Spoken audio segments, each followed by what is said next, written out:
Criança que aprende a ter autocontrole pode se tornar um adolescente mais confiante e mais tolerante. Mas como isso será possível?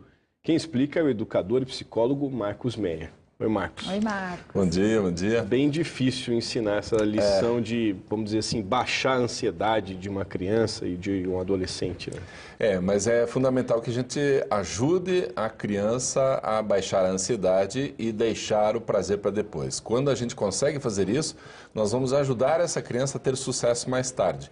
Nos Estados Unidos, a Universidade de Stanford fez uma pesquisa muito interessante no ano de 68, então já faz muito tempo. Eles pegaram 600 crianças de 4 anos de idade e disseram assim para elas: você pode comer esse marshmallow aqui em Curitiba, seria brigadeiro, né? Pode comer esse brigadeiro, mas se você não comer, daqui a 20 minutos eu volto e te dou outro marshmallow. Foi conhecido como teste do marshmallow. O que aconteceu? 1/3 dessas crianças conseguiu aguentar, ou seja, suportou a espera. Então olhava para o marshmallow, sofria, né? Vendo aquele marshmallow e ficava assim e tal, mas aguentou, essas crianças aguentaram. As outras, o pesquisador saiu da sala e comiam, não queriam nem saber. O que aconteceu depois?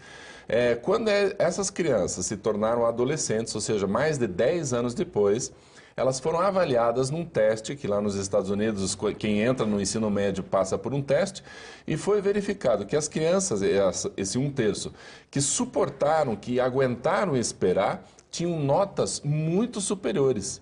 E agora, recentemente, a universidade fez uma nova avaliação, já são homens de mais de 40 anos de idade, e foi verificado que estes homens que lá no passado suportaram, aguentaram, esperaram, eram bem mais sucedidos, inclusive nos seus relacionamentos e profissionalmente.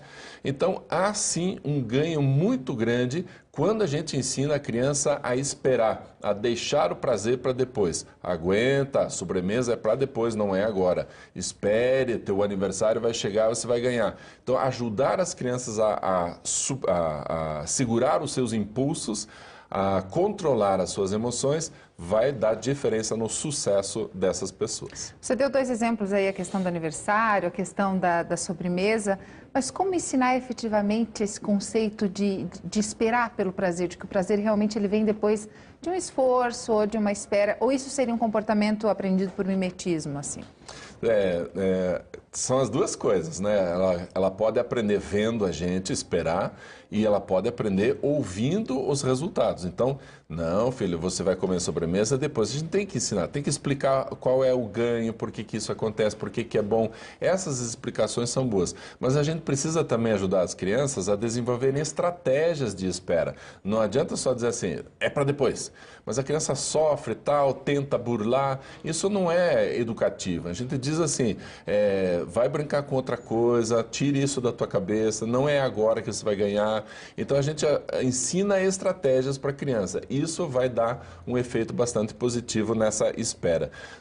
Na verdade, são 2 fatores psicológicos muito relacionados com o sucesso da criança. Um deles é adiar a satisfação do prazer, que é basicamente esse teste, e outro é resistência à frustração. Dizer não para a criança.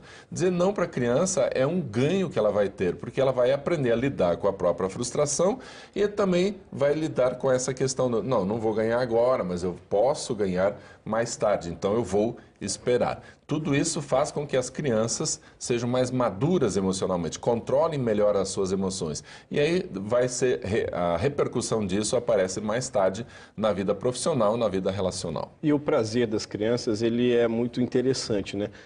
A gente observa que, às vezes, a criança ela tem o prazer de competir com outro, na sala de aula, por exemplo, por qualquer motivo. Quem termina a prova primeiro, às vezes, né? Quer fazer rapidinho e acaba passando batido, fazendo errado, porque queria terminar antes do outro. Isso é mais observado entre os meninos. Os meninos têm um comportamento maior de competição. Então, se eles puderem competir, ótimo. As meninas tendem a formar pequenos grupos, né? É mais de solidariedade, de brincar junto. Mas isso aparece. Então, essas brincadeiras, elas, claro, já demonstram algumas características também de personalidade que você pode ajudar a criança a estabelecer estratégias tanto para brincar quanto para ter maior controle dos impulsos. Agora, num caso desse específico, como é que o professor deve fazer em sala para tentar diminuir essa ansiedade, vamos dizer assim, do aluno ou da aluna que quer terminar antes dos outros? E tanto o professor quanto os pais, porque a gente pergunta assim para a criança, e aí, como é que foi sua nota? Daí ela percebe que o que é importante é a nota e não o que foi aprendido. Então o professor também pode fazer isso. Gente, as notas não importam tanto, importa que vocês realmente estejam aprendendo. Então aquela classificação que antigamente se fazia, hoje não se faz mais, mas colocar na porta da sala a classificação, no primeiro lugar, segundo, terceiro, quarto, quinto, isso é terrível, porque daí a criança que está lá no fim da lista se sente mal e os primeiros entram em competição. Aí em vez de uma criança ajudar a outra dentro de sala de aula, eu já aprendi, quer que eu te ajude? Elas não fazem isso, elas ficam totalmente egoístas para competir, para ganhar da outra. Isso é um péssimo ensinamento que a escola pode trazer. A escola precisa ensinar solidariedade, ensinar trabalho em equipe, ensinar o quanto que isso pode ser positivo e mais tarde isso vai ser visto também nas empresas.